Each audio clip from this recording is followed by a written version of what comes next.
ఎక్కడ రైడ్ చేశారు డీటెయిల్స్ అని చెప్పారు. రైడ్ చేసిన తర్వాత ఇట్లాంటి బ్యాగ్స్ కానీ ఇవి కానీ ఎన్ని సీజ్ చేశారు? మాకు 2 days బ్యాక్ కొంచెం ఇన్ఫర్మేషన్ వచ్చింది.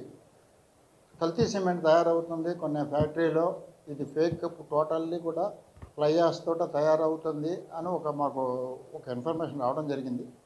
దాని మీద ఎంక్వైరీ చేసి ఇది ఎంతవరకు కరెక్టో కాదో అని ఒకసారి వెరిఫై చేసి అల్ట్రాటెక్ సిమెంట్ వాళ్ళతో కూడా కంపెనీ అధికారులతో మాట్లాడి మీరు ఏమైనా ఫ్రాంచైజ్ ఇచ్చారా, లేకపోతే మీరు ఏమైనా ఒక చిన్న ప్రోడక్ట్ ఏమైనా ఇక్కడ పెట్టుకున్నారా అని అడిగితే వాళ్ళతో క్లారిఫికేషన్ తీసుకుని అలాంటివి ఏమీ లేవని తెలిసాక నిర్ధారించుకొని మేము జిఎస్టీ అధికారులు, ఒక పొల్యూషన్ కంట్రోల్ బోర్డు అధికారులు, లీగల్ మెట్రాలజీ అధికారులు ఒక టీం కింద 4-5 వింగులు డిపార్ట్మెంట్ కలిసి ఒక టీం కింద ఏర్పడి ఈ ఒక ఫ్యాక్టరీ మీద రైడ్ చేయడం జరిగింది.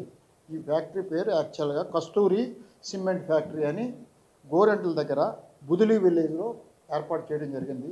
ఇది రిజిస్టర్ అయింది జిఎస్టీ ప్రకారం 2018-19లో రిజిస్టర్ అయిన ఒక ఫ్యాక్టరీ. అది కస్తూరి సిమెంట్స్ అనే పేరుతో వాడు ప్రొడక్ట్ చేయవలసింది లేపాక్షి సిమెంట్ ప్రొడక్ట్ చేయాలి. వాడి బ్రాండ్ నేమో లేపాక్షి సిమెంట్.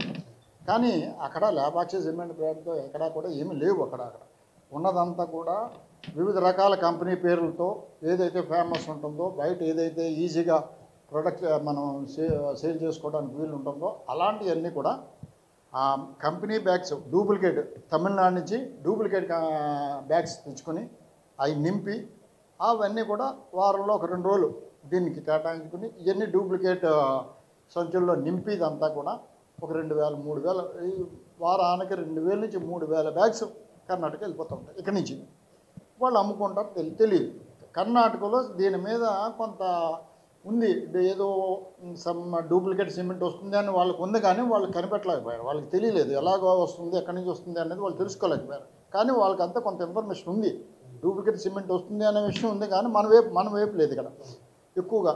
ఇక్కడ మనం గుర్తుపట్టడం కూడా చాలా కష్టం.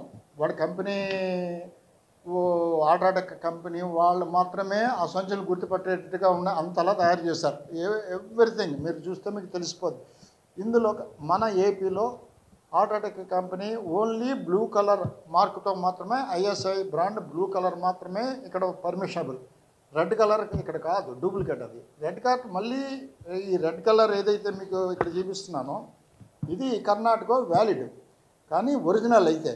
కానీ వాళ్ళు నింపేదంతా కూడా డూప్లికేట్ ఫ్లై యాష్ అని నింపుతున్నారు. అక్కడ తీసుకెళ్ళి అక్కడ అమ్ముతున్నారు. దగ్గరగా 40 కోట్ల రూపాయల పైనే జిఎస్టీ దీనికి సంబంధించిన జిఎస్టీని అవాయిడ్ చేసినట్టుగా ఉన్నాం ప్రస్తుత ఇన్ఫర్మేషన్.